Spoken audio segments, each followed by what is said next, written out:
പാലക്കാട് കല്ലേക്കുളങ്ങര കഥകളി ഗ്രാമത്തിലെ കഥകളി അധ്യാപകനായ വെങ്കിട്ടരാമനെതിരെ Mankara police POCSO case register ചെയ്തു. കഥകളി അഭ്യസിക്കാനെത്തിയ വിദ്യാർത്ഥിനിയെ ലൈംഗികമായി പീഡിപ്പിച്ചുവെന്നാണ് പരാതി. 2019 കേസിനാസ്പദമായ സംഭവം നടന്നത്. കല്ലേക്കുളങ്ങരയിലെ കഥകളി ഗ്രാമത്തിൽ കഥകളി പഠിക്കാനെത്തിയ ഇടത്തറ സ്വദേശിനിയായ വിദ്യാർത്ഥിനിയോടാണ് ഇയാൾ മോശമായി പെരുമാറിയത്.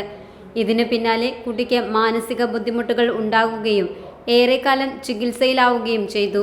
കഴിഞ്ഞ ദിവസം എറണാകുളത്തെ ഒരു സ്വകാര്യ ആശുപത്രിയിൽ വെച്ച് നടത്തിയ കൗൺസിലിംഗിനിടെയാണ് പെൺകുട്ടി പീഡന വിവരം ഡോക്ടറോട് പറഞ്ഞത്.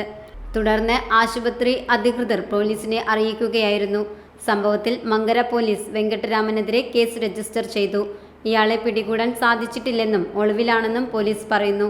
കേസിൽ അന്വേഷണം ആരംഭിച്ച പോലീസ് കഥകളി ഗ്രാമത്തിലെത്തി പരിശോധന നടത്തി.